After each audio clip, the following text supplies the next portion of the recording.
Good afternoon, everyone, and welcome. Hello. Good to have you here, and because of the limited amount of time we have to get started, I know there will be a lot of trickling in. So thanks for being here today, and our next presentation will be done by Mr. Henry Paige. He's a candidate for the Master in Liberal Arts Studies, and he's also the Student Activities Coordinator for the MALS program, and he's co-editor of the MALS Journal, and then he's also a member involved in the Dartmouth Graduate Autumn Club. And I think he's also a teaching assistant in the Writing 2 and 3 program as well. So he keeps pretty busy, and he loves photography as well. So he will be sharing with us today about hip hop. So please give me your undivided attention. I definitely need my timer. First, let me start with a quick apology. I actually don't know how many people read the description in the pamphlet, but there's a sentence here that reads, "What I found is that hip-hop's globalization began in the 1980s and spread rapidly to such places as Australia, Japan, France, Africa, and India, to name a few countries." I don't know if you picked up on it, if you actually did read the program.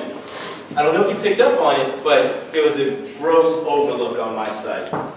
I referred to Africa as a country. Horrible. But I also think that it's a great lesson in terms of what's going on today. The Student Forum for Global Learning seeks to raise a global awareness.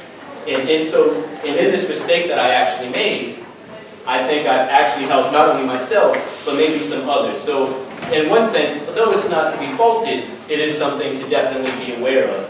That there are so many countries, so many distinct cultures, not only in Africa, but in Europe and other places as well, to pay attention to. It's also actually the perfect segue into what my presentation is about. Hip-hop, the globalization of hip-hop, and the nurturing of planetary humanism. This is actually a section on my thesis, and my thesis is theoretical in nature, as is this presentation. My thesis actually looks at analyzing hip-hop in its role in terms of addressing issues such as classism, racism, misogyny, violence, and all of those issues, especially those that oppress people. This actually may become as a surprising and intriguing change of what most people are used to hearing about hip-hop, especially when media focuses and projects the violent nature or misogynistic nature that we find in some of hip-hop's lyrics, mainly actually in rap lyrics. However, the originators of hip-hop, the very first rap song that kind of hit media attention with Grandmaster Flash, I don't know, you might know it, "Don't push me, 'cause I'm close to the edge. I'm trying not to lose my head." From the early 1980s, and what many scholars have, or who many scholars have actually referred to as the father of hip-hop, which is DJ Kool Herc in the South Bronx. Neither one of these two individuals probably had in mind what hip-hop would have become several years later. From the time that these two individuals actually put hip-hop and rap music out in the forefront into media's attention, within 5 to 6 years, hip-hop had already started to spread globally across the world. It had already spread to Japan, China, Australia, different countries in Africa. It had also given birth to a number of subgenres. One of them, the most prominent, which media actually tends to focus on, is the subgenre of gangster rap. The problem with this is hip-hop actually finds itself in a position historically of radicalism and then futuristically in revolution. What we see across the world is that hip-hop has actually been practiced by people that actually speak and practice, or not speak and practice, but address such capitalistic issues. They address oppression, they address racial binaries, such as, or not just racial binaries, but cultural binaries as well. Sorry, I am always extremely nervous.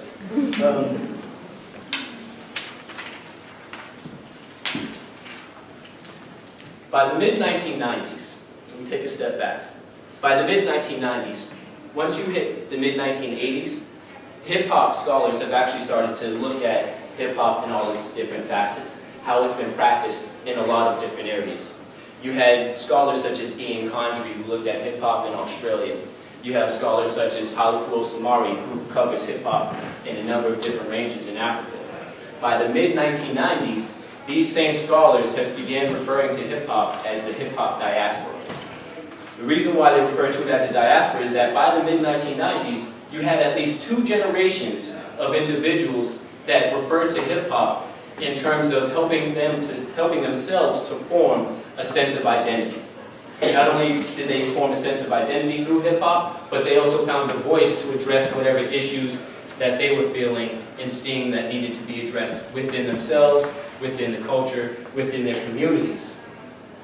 The thing about hip-hop, and which this argument can actually be made for all music, but hip-hop actually differs from all music, is that in the 1990s, along with its spread globally, you have the onslaught of social media, internet, and capitalism that helped hip-hop spread across the world. And then not only did it help hip-hop spread across the world, but it also helped messages bounce back and forth from one community to the next and to the next. So now you have artists in Asia actually communicating with artists in America. You have artists in France actually collaborating with artists in Africa. And now you have this connected community across the globe in which hip-hop helped to establish through its diaspora. One of the most amazing observations that scholars have found thus far is that even though hip-hop is spread globally, these international artists have continued to pay homage to their American roots, through style, through dress, through language, through artistic and musical expression. They have still given homage to American roots, but at the same time, they have taken hip-hop with its style and given it a cultural flair, and they've addressed local issues. So in places such as Japan and Australia, where you don't find racial binaries such as you do as prominently in America, they were addressing the binaries that actually separated and oppressed them within their local communities. Scholars have actually referred to this as globalization. Taking what's global and localizing it, making it your own, reappropriating it, redefining it.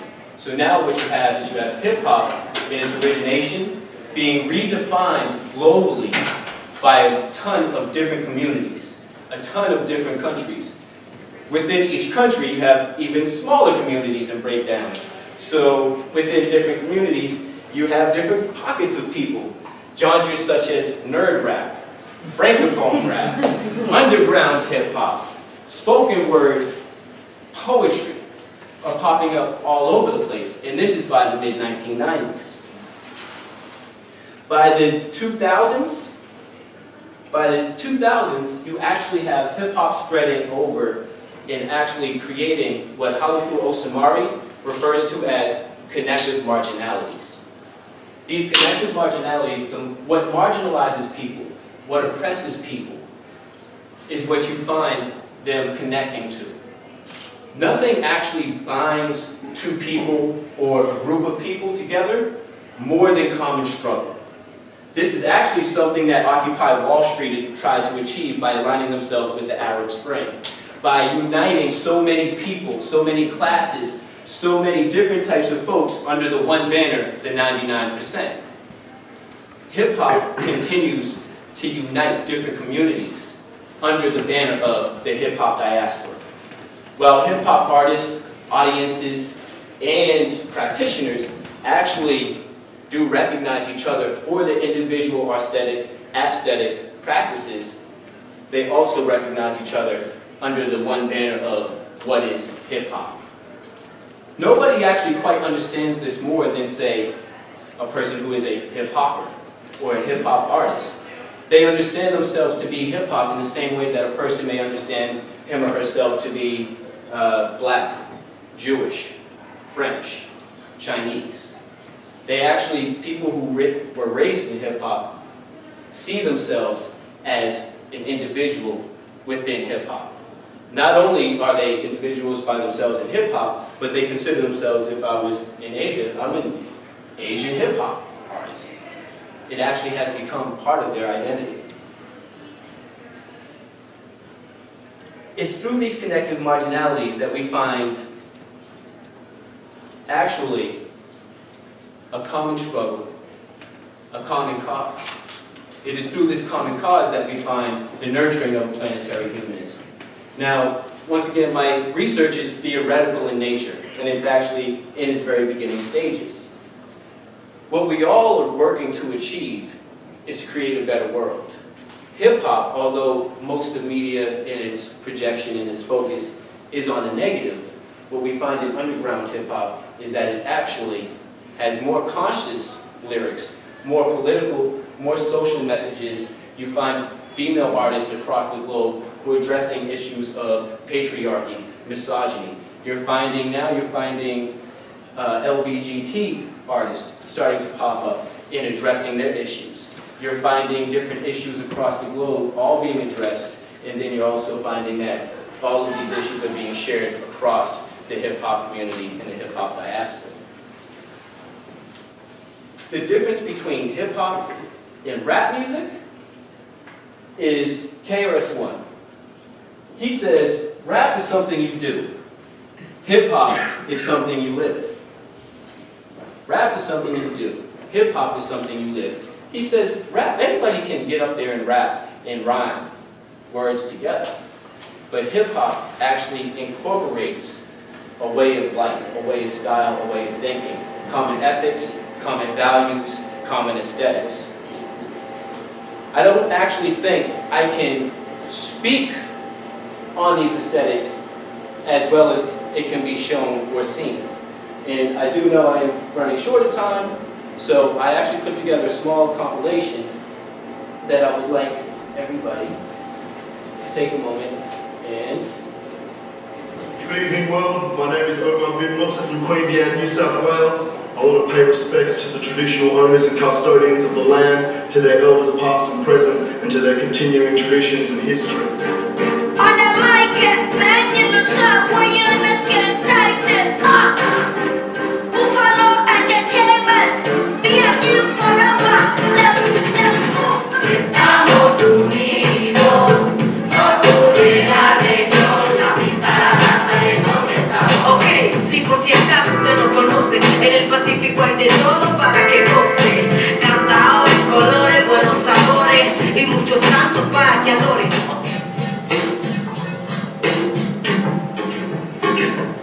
你有梦的死里，还要去来当过星，以为会让几个眼神就要拉定中间，台上闪光点你大，你就发了病。我说老大，你要考虑到别个的心情，对到底的凡事说话要讲理。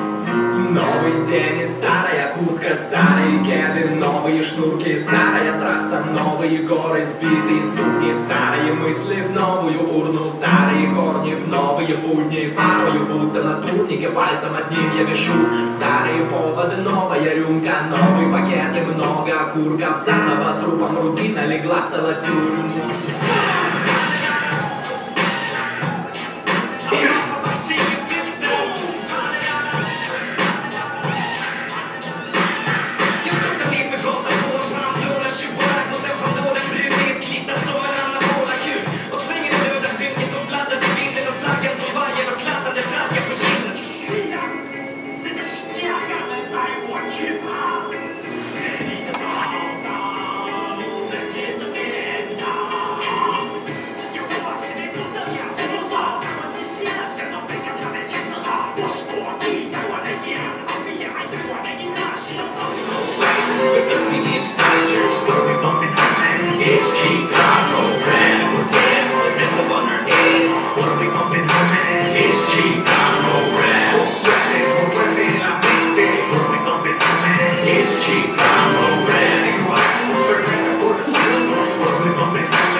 je vais les farcir. Ramène des rappeurs prometteurs, c'est calé contre le Brésil. Pendant que les anciens tissent pour perdre la tête, j'ai la foi, je crois en la mort, mais pas en celle de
one battle's over, now they start a new fight with the dog whistle politics again and again. Take it to centers of detention, panning and men. Make them unwelcoming a nation people with immigrants. Racism's brought up, we all proclaim innocence. Let's be candid, recent immigrants are just as bad at this bitterness. Let's regain some balance. Could it be a nod to our original sin? Invasion, body burn indigenous skin. Are we afraid what happened to them could happen to us? Subliminal fear makes it harder to trust. See, fear gets exploited despite apathetic ethics. Economy's bad, it's even worse, let me dissect it. Just cause you're left doesn't mean that you're right. Just cause you're right doesn't mean you're entitled to judge me, begrudge me. Everyone look in my eyes, being patriotic doesn't mean I can't criticize. System that I live in, education that we're given, envisioned by today's future built on self-reflection.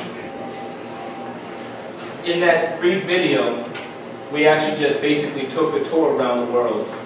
It started off with the youngest rapper in the world at the moment, the young kid with the holding the mic. He actually is from Nigeria. Then it jumps into some Ghanaian rap. We actually witnessed Swedish. We saw Russia. We saw a sample of Taiwanese rap. Regardless, and throughout all of these, there was actually one American in there. The one American was the guy in the classroom with his tie on, hat turned back. Great song. He's actually addressing the stereotypes that's imposed upon Chinese Americans by society throughout the entire song. I would definitely suggest listening to it. But what you see within all of these videos, you can actually clearly see some of these same core aesthetics. You hear some of the same styles of music being presented. You can hear the same type of almost staccato rhythm that you sample in rap music oftentimes. It is through such a compilation that we actually start to reach this planetary humanism. In my thesis, and in looking and analyzing different lyrics across the world, and I wish I spoke all of the languages that were up there so I could really translate them for myself.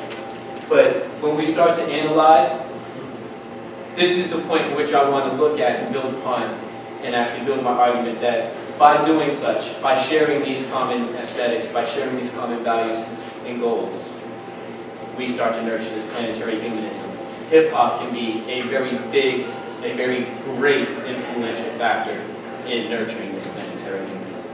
Thank you very much.